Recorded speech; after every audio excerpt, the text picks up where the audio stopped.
I'd like to introduce our next panel. It's called Creating a Healthy Work Environment. This will be moderated by Rob Smith. We have the pleasure of having the editor-in-chief of Seattle Business Magazine here. We all know that our innovative industries demand a lot of our employees. Today we're going to dive into how to better champion the mental and physical well-being of the people who keep our business growing. Please help in welcoming Rob and his fellow speakers. Well, good morning, everybody, and thank you for taking time out of what I'm sure is a very busy schedule to join us for this panel, Creating a Healthy Work Environment. Before we get started, I want the panelists to introduce themselves, please, and we'll start with you. Great. Hi, good morning, everyone. My name is Teresa Blake, and I'm a nurse practitioner and a primary care provider for One Medical. I also support our clinical teams here in the Seattle area as the district medical director. One Medical is a modern primary care organization with 70 plus offices here in the Seattle area and across the nation. We offer services that include same-day and next-day appointment access, and our patients that come in for visits spend the entire time of their appointment with their provider. Our membership, which can be individually purchased or employee-sponsored, also includes virtual visits with medical providers, messaging, and also accessing their health information 24/7 over our app. Great. Good morning. I'm Roger Dowdy. I'm the Vice President of Mental Health Strategy within Population Health Management at Providence St. Joseph Health System. Providence is the third largest nonprofit health system in the country, up and down the West Coast and spreading to Texas and Montana and up to Alaska. And then prior to this, I've been in this role for about 7 weeks. And so prior to that, I was the Director of Mental Health and Wellness for Kaiser Permanente of Washington. And delighted to be here. Thank you. Thank you. Kate. Hi, good morning. Kate Zimberg. I am with F5 here in Seattle. I'm the Vice President of Talent and Organizational Capability. And F5 is a company that helps all of our applications run. So we're a global company where we help applications for various companies to run smoothly, quickly, and securely. So that's what we're focused on. Thank you. Hi everyone, my name is Deborah Drechsel. I'm with Expedia Group. I actually focus on the Travel Partners Group. My role with the company is I'm the Director of Coaching and Learning Delivery. I recently joined the company 8 months ago. I have a background in learning and development here in the Pacific Northwest, and it's a pleasure to be here and meet and discuss with all of these individuals.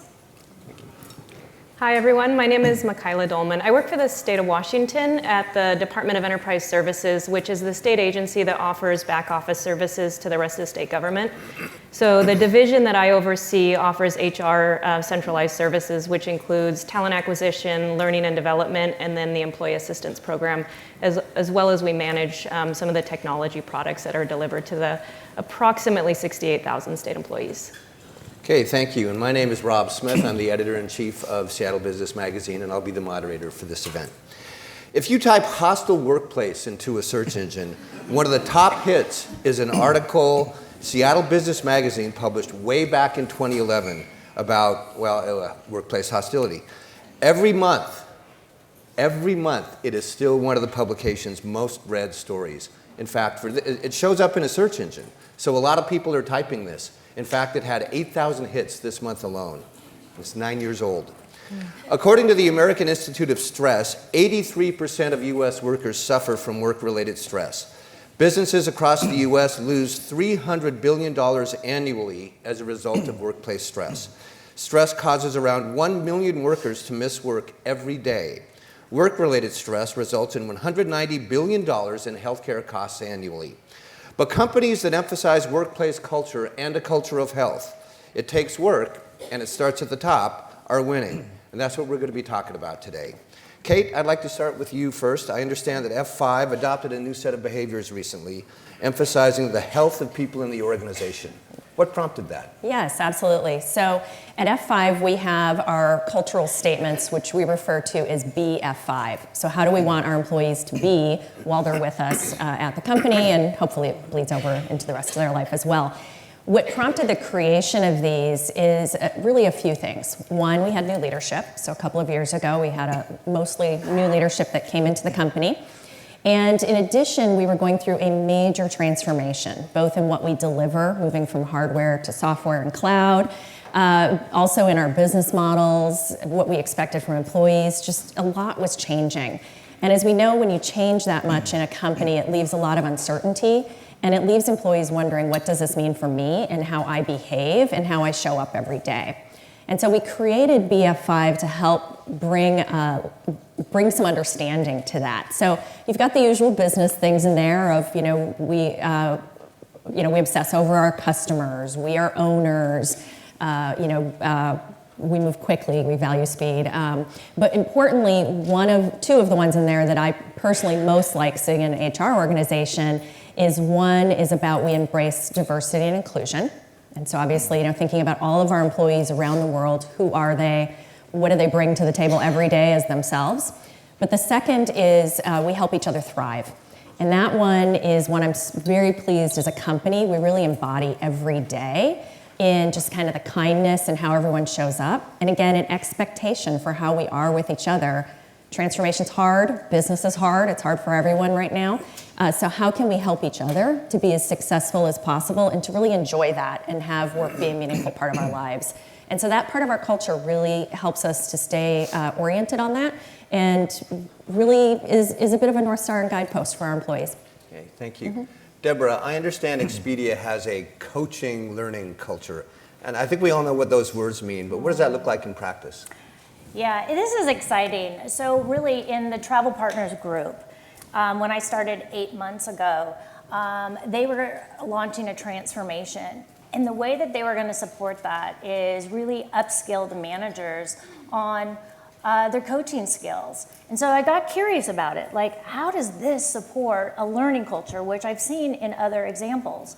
Well, the idea was that what a coaching culture is taking those conversations that managers are already having and investing in the people to unlock their potential and focusing on those managers not only coaching their team and working on self-directed learning, but also making an investment in the organization that drives innovation, unlocks potential, and creates a learning culture which actually means we're always learning. We're lifetime learners. Thank you. Roger, Kate, and Deborah are talking a lot about culture here. How does mental health factor into this?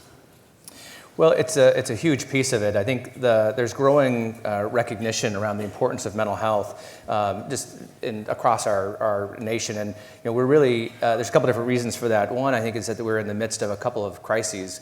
Certainly the opiate epidemic is one, but we're also in the midst of a crisis around access to mental health services. The demand for services is going up precipitously, and the resources are going down.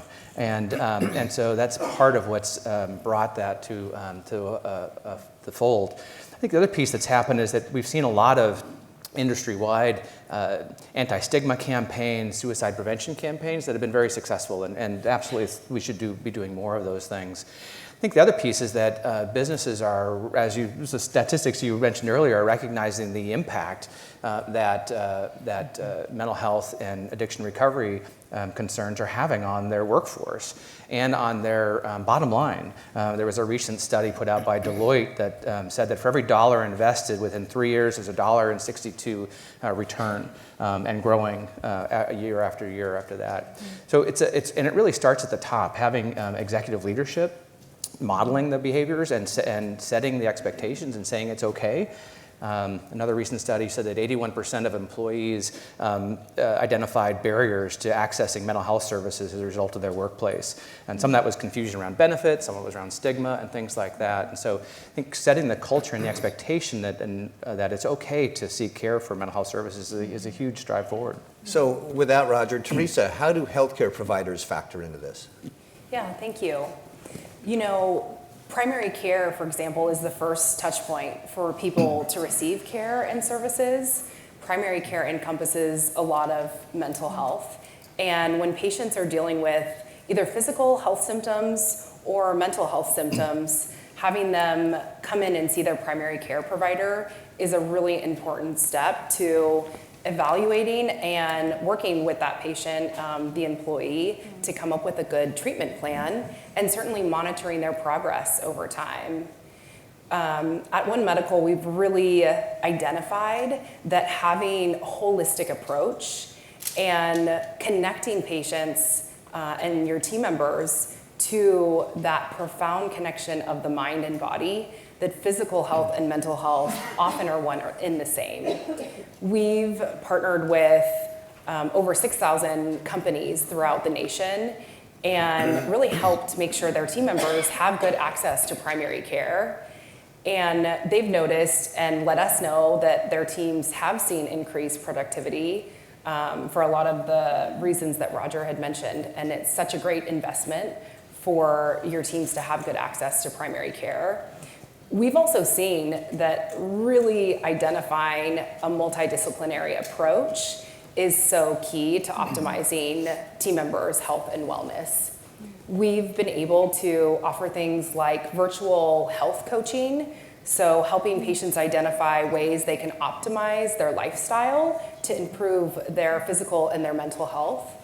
And also here in the Seattle area, we're going to be starting group visits to help people identify ways in which they experience stress and anxiety in their daily lives and what things that they can do on a regular basis to help improve those symptoms. We also know that navigating the healthcare system, if you're dealing with a physical or a mental health symptom or condition, that in and of itself is extremely stressful for people. And we have actually partnered with Providence to be able to help support our patients in navigating coordination of care, and if they do need to work with a specialist, how that can be done in a more seamless way. So employers have to do more than just, hey, here's some great benefits package and everything you can find is in here. Absolutely. Okay, Michaela, I hear a lot about the phrase, and we all do, bringing yourself to work. And again, I think we all know what those words mean, but what does that really mean in practice? Yeah, I mean, we talk about it, but the question always comes up, like, what about the person who's just being a jerk? Or like, can I just, you know, I mean, it's like you have this excuse now to just, well, this is part of my whole self. And that's really not what it is about. And so we've had a lot of conversation in the state of Washington of like, what does it really mean to bring your whole self to work? And what we've come up with is it's about the business case of a more productive work environment, which means that if I have to hide a part of myself because I'm trying to think about, well, don't talk about my kids because otherwise people might think I'm not committed because I might have to leave. Or if I'm a queer employee and I don't want to talk about my spouse because I don't want to be discriminated against. Or if I'm a person of color and I need to change my vernacular because I'm afraid of how people will see me as not as effective in the workplace, that takes a lot of mental energy. And it's also associated with the mental health in the workplace that there are a ton of studies that show the correlation between racism or having to hide who you are and depression and hypertension and other types of mental illness in the workplace. So it's about how do we create an inclusive work environment where people feel accepted to be who they are so that they can focus on the job that they were hired to do. In fact, I have a high performer that I supervise. She's a mom of 2 kids, and she often will leave early, and every time she says, I'm sorry, I have to leave. And I keep telling her, you don't have to be sorry, but it's so ingrained in her that she does it again and again, so you see that a lot. Yeah, all the time. So what should my response be? Rather than say, it's okay. Yeah, I mean, that's a really tough thing. I mean, what it comes down to, what we've talked about in the state of Washington is respect and relationships. And so, I mean, as leaders, so if you're a leader of people, it's about developing a relationship, getting to know the people and saying, I respect you as an individual and I respect all of you. And so you learn to, through those relationships, just have conversations to say, what do you need to be supported so that you can do your best work? Is that here in the office? Is it, going to pick up your kids so that way when you are teleworking from home, you can focus fully? There's no right answer except for it has to come through those relationships and conversations. Okay, thank you. I would just like to add something to that. I think, and this is a great example of where we see the intersection of mental health, physical health, and culture. For me as a leader, I will share that I've often had employees where you could just see the stress on them, or there's something going on and they're upset. And more than once, I've had the conversation of, hey, you know what? We have a wellness room. Do you need to just take some time and just go hang out in the wellness room? Take a nap. Especially a gentleman on my team who's about to be a new dad, and I'm like, yeah, when you come back from parental leave, if you need a nap every now and again, you go on up and use that room. There's no shame in that, having been a parent. But also just to be able to reinforce with the team, like if you need a mental health day, that is okay. You don't just use your sick days for physical health. You use them for mental health. And that is an okay thing to do. And I've had people respond to me across my career of like, really? That's okay? No one's ever let me do that before. And I'm like, no, you do that. That's how you take care of yourself wholly. And then just recognizing, again, we help each other thrive. I have a coworker, and she and I have gotten in this habit now where we'll text each other during the day and be like, I need a walk. She's like, I'm on it. Let's go for a walk. 10 minutes, round the block. But it's that mental health reset in partnership with someone else who gets it.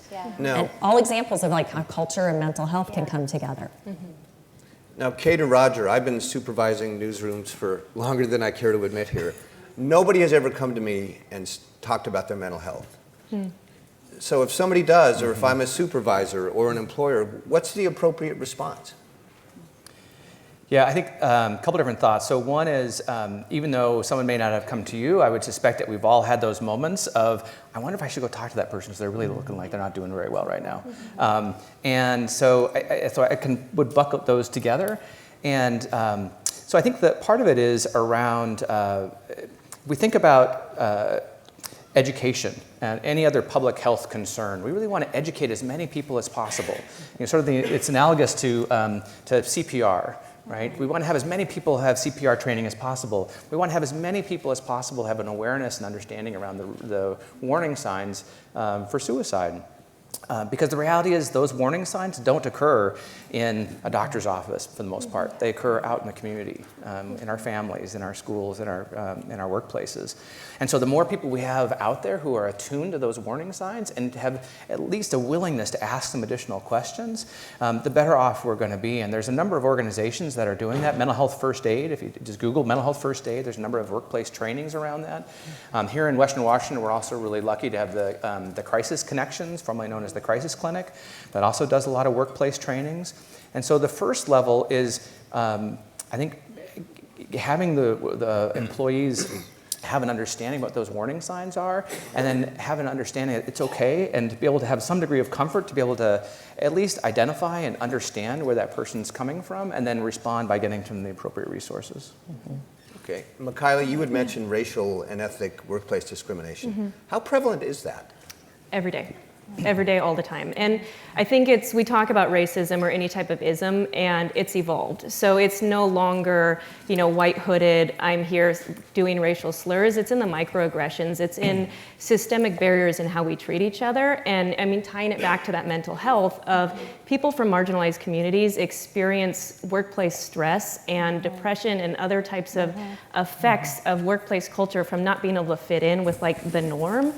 Every day so much more prevalently than those of us who come with like more privilege. And I'm a light-skinned person of color, but I'm also able-bodied. I come from an affluent background. And so there's so much that we who are privileged are blind to, of seeing the impacts that it has on other people, where it's every single day, all the time. Okay. Sorry, I'm kind of a downer, but hello, it's here. You bring up I wanted to chain off of a couple things. As we've grown with the coaching format, we implemented and are embedding coaching through what's called coaching forums. This is a concept that's kind of new. It's coaching as a group. But here's what's shown is that human connection. So I know that our organization is primarily virtual, right? This face-to-face is Christmas times 3 for me, because most of my meetings the rest of the day will be over virtual. So as we drive these virtual coaching forums, it's a safe place because of coaching and the techniques that our coaches are using. It's virtual, but it's creating human connection.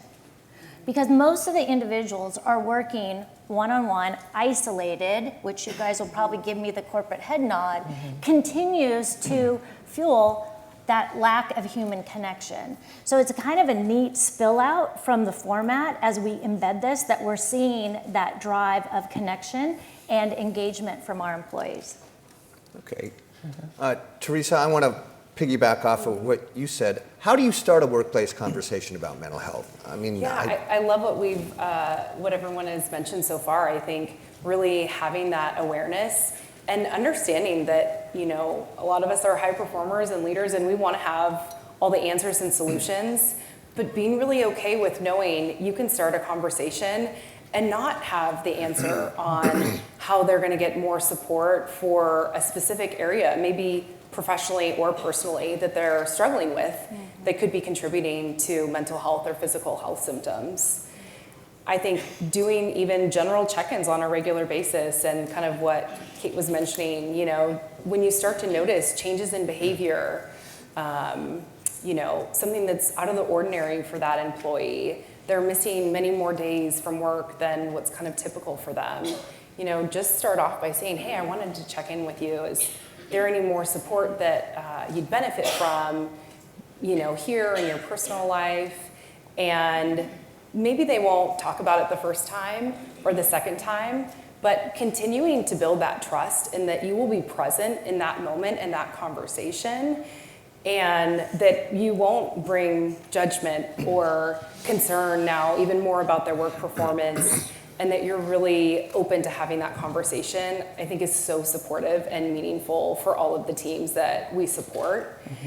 And I think, you know, take comfort in having good access to primary care, and when someone does bring something up, whether it is physical or mental, you know, include kind of in your conversation that going to see their primary care provider would be a great first step. And the primary care provider can really kind of do that deeper dive and create that safe environment where they can share everything and really start to get the help and support that they need to address their health symptoms. And then we get to be the best versions of ourselves and bring our best work every day, which is what everyone wants to do. I just want to add one thing to that. So I've been an HR business partner and a leader of HR business partners for a number of years, and my experience in working with both HR and with managers is there's a lot of fear in that if I ask, I have to do something about it, I have to report it somewhere. Now the employee can claim accommodation, and there's oh my God, it just unwinds from there. So my advice is be a human. And whether you're a manager or HR or not, ask the question, but many of us are at companies or at least in communities where people can get help. And our job, just person to person, whether you're a manager or leader or not, is to be an ear for that person and then help the person find the right resources and have a conversation of, you know, if you're struggling with depression or if you're struggling with something else going on, there are accommodations for that. We can talk about some options, whether it's a leave or just adjusted schedules or more independent working time or whatever it might be, but don't be afraid of that conversation. Just being willing to have it will encourage that person to seek other help that they need versus if they have to feel ashamed of it. And the other thing I would say is many of us have also suffered from mental illness.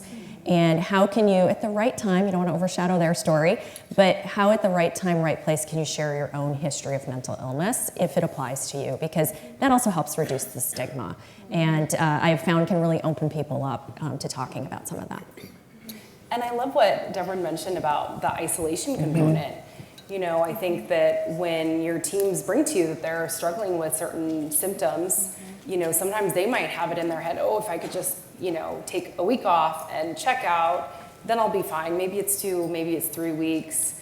Being able to direct that employee to work with a care provider like their primary care team to help really nail down some important steps for them to get better and improve their symptoms is so important. I mean, I see so many people come into my office who are having physical or mental health symptoms, and you know, thinking about some time off, if they're dealing with certain levels of anxiety, stress, depression, there's certainly a lot of people here in the area who are new to the area. Their work environment is really helpful for that human connection, and taking a big chunk of time off might just further exacerbate feelings of loneliness or dissatisfaction in their life or the isolation component. And so again, don't fear that you need to have all of the answers or solutions. I know with your level of experience, you probably have a lot of great ideas, and start that conversation in parallel with directing them to their primary care team so that they can get some of that kind of expert evaluation and suggestions on a good treatment plan as well. How flexible do organizations have to be with these programs with millennials or boomers? I mean, is it Are you looking at me as a millennial? I know, are you pointing at me as a boomer? You look at me as a boomer? That came out all wrong, all wrong. Whatever. What was the question? Sorry. Yeah, I'm not going to say that. Now, how flexible do you have to be to adapt these organizations in workforces, every workforce, which has boomers and millennials? Well, I would say there's a model for whatever your workforce is. If it's a purely virtual environment, there's certainly a lot of models around that. If it's a frontline industrial environment, there's certainly models for that. I think what's more important is starting, I think, if I may just pivot the question a little bit. It's one thing if sort of these initiatives around mental health first aid or things like that and education come through HR, it's not going to work. It'll fall flat. It really needs a senior executive in the organization who's willing to champion this cause. And I'm aware of one mid-sized organization that had a frontline employee who unfortunately died by suicide. And the COO of the organization said, "We're going to ensure this never happens again in our organization." And really planted a flag in there and using that as an opportunity. And they did mental health first aid throughout the organization. They really pivoted the culture. The COO was out talking about this mental health and family members who had had depression, and really just did a full force. And they really utilized that as an opportunity. And hopefully most organizations don't have to have that kind of experience in order to get there, but they really use that as an opportunity to really pivot the organization and really say, our goal is that this never happens again in our organization. Oh, I was thinking about too. I mean, so when you talk about the different generations, like especially in talent acquisition, we do a lot of work of, what does it take to attract a millennial? What does it take to attract a boomer or a Gen X? And there are certain things that we've heard that are stereotypes that different demographics are attracted to. But I think across the board, and again, state government, we have 68,000 employees. Actually, we're a pretty old workforce comparatively to what's the available market population. But across the board, it comes down to people want to feel respected. They want to feel like they're contributing to a job, that they're not just showing up and doing work just to do work. They don't want to be a widget maker. So, I mean, yes, we need to be as flexible as possible and start looking at, especially in like benefits, how do we understand what are the challenges that people are going through, and then be able to offer benefits that help people overcome those challenges. But at the end of the day, that respect and value is still kind of the foundation no matter who you are. Okay. One of the common themes through every one of these comments is it has to start at the top. Well, what if it doesn't start at the top?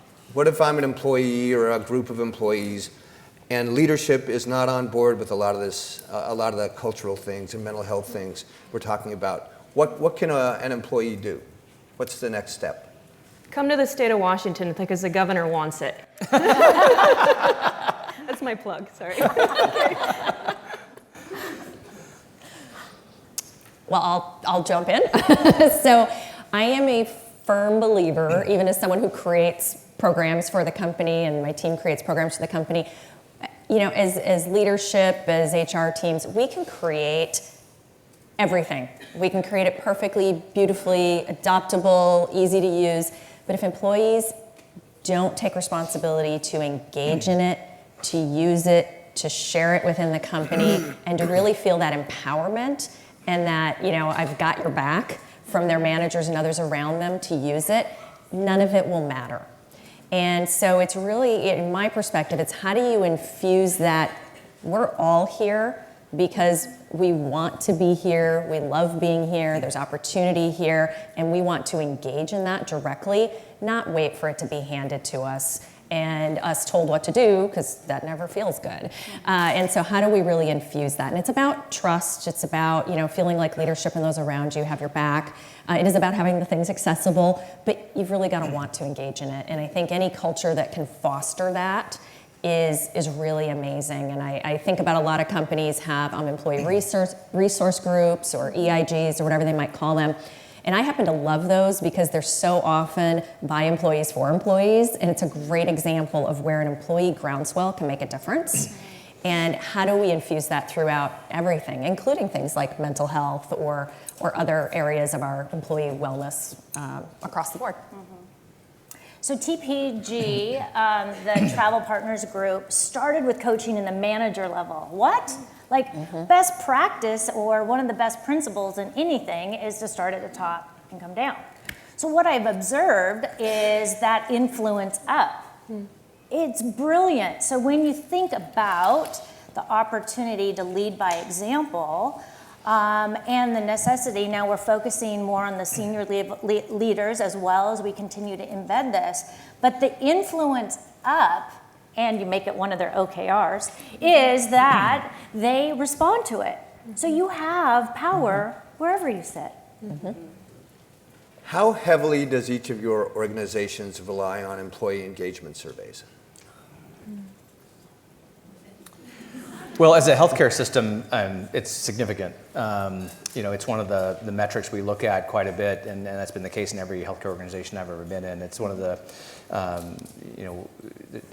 so it's generally there every year. There's benchmarks that are taken and areas of opportunity that are identified, and then tracked down to the manager level about identifying improvements with the frontline staff and things like that. So in the healthcare industry, it's significant. So would the rest of you encourage employers to do employment engagement surveys, and how often?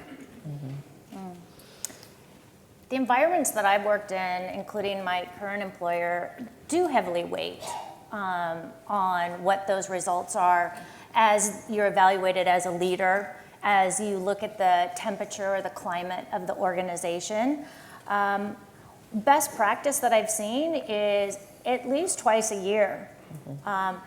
But the pitfall that I have observed is that there isn't any action taken. There's a heavy weight put on the results, but what are you doing with the results? Like, how are you moving the needle? So I think that's an opportunity, if you have that practice, is to know what the action plan is and to evaluate that as well. Okay. Yeah, and I concur fully. I've been in companies that do the annual, semi-annual, the monthly. I kind of lived a bunch of them, not daily, haven't lived that yet. But I think as far as what the right cadence is, it's organizationally and culturally dependent. For some companies, once a year might be fine. For some types of environments. For others, Amazon does daily.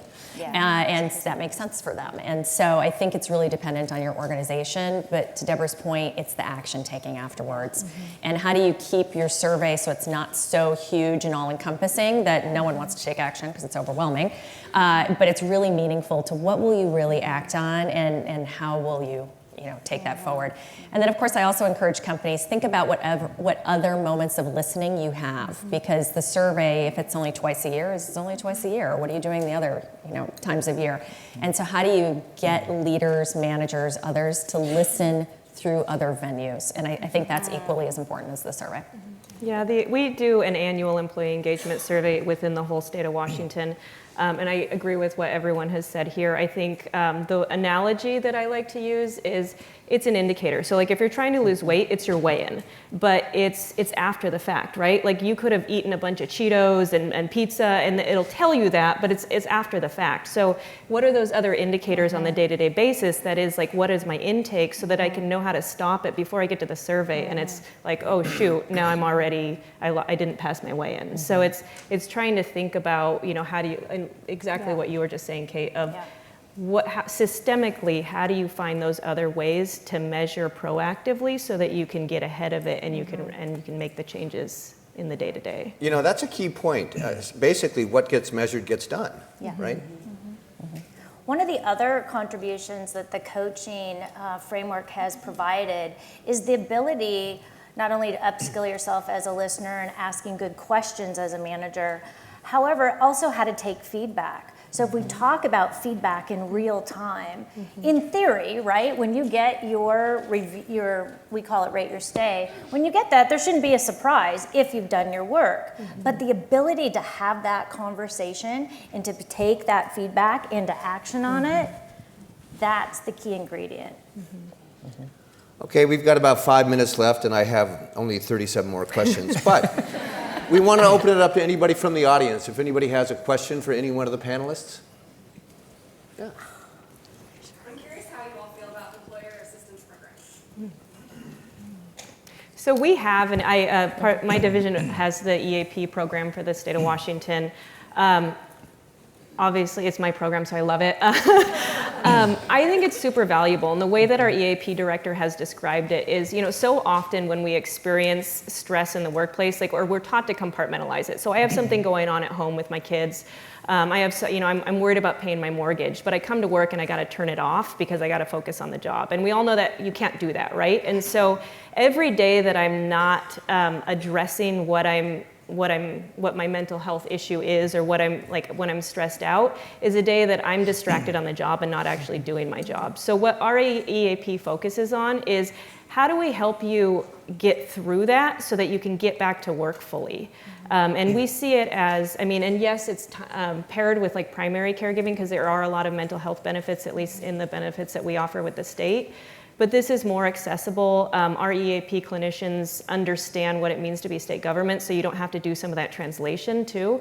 And just trying to really focus on, how do we help you get through? We offer 3 sessions. So it's not long-term care, it's about, how do I give you a plan, understand what your need is, and then give you a plan so that you can then implement it and get back to work. Yeah, I'm a big fan of EAP programs, and have been involved in benefit design around mental health for a couple different organizations. And I think the key pieces are accessibility, and what is your EAP's network, and then thinking about in the future, we're moving more towards virtual telehealth, so being able to, it's essentially the same content that happens in a therapist office, it's just more convenient, through a Skype-like interface.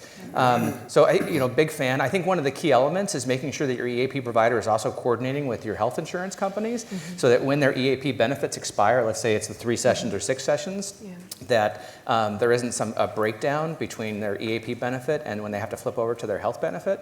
I've seen a lot of concerns and problems that happen with that. In an ideal world, and this is something we were working on when I was with Kaiser, was working with the EAPs so that the EAP, let's say somebody has Premera insurance, I'll use Premera as an example, making sure that their EAP provider is also contracted with Premera, so that that patient doesn't have to transition all they have to, when their EAP benefits expire. They don't have to go see a new provider and start all over. They just have to flip into their benefit structure. So I think that's one of the key elements with the EAP providers and coordinating that. And I would say in-house, what's key for EAPs, because I also am a big fan, is making sure it's top of mind for employees. Because if you just hear about it when you sign up for your benefits once a year, when the time comes that you need it, there's a good chance you're going to forget about it. So what are all of those opportunities for employees to be reminded of it? And whether that's executive messaging about something that happened, so we had the recent shootings in Seattle. So if you're sending a note to your employees to talk about safety and updates, there's a lot of anxiety from those. Put in a reminder about EAP support. Just what are those moments that we can remind people so when they do need it, they know to go there. I want to add one more thing. Hi, Charlotte. Shout out to Charlotte. Hey, we also have to look at it from a global standpoint. I have someone over in APAC who's having a hard time, and the stigma of talking about mental health over in her region, it was heartbreaking.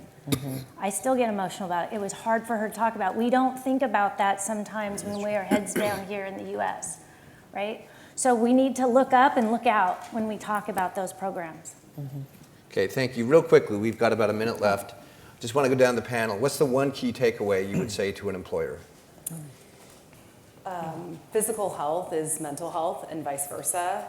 They're one and the same, and having good access to primary care can really help support our teams in bringing their best self. Thank you. Roger. Educate your workforce around mental health and addiction recovery concerns. Truly listen to your people, regardless of who they are and what level. Listen carefully. I was going to go this way, sorry. Sorry. Your turn. Guess guess what I'm going to, sorry, I didn't mean to take away from your point. It's okay, listen. So of course, I'm going to +1 that, right? Listen to your people, but believe in your people because they have all the potential that you need to unlock. But just listen. Just listen. Okay. Michaela. I wanted to say the same thing too. So I would say, yeah, just build the relationships and get to know the whole person. Don't compartmentalize, turning your personal life off at work anymore. Just get to know who they are, and you'll be able to just you'll work better when you do. Thank you. How about a great big hand for the panel? Thank you. Thank you.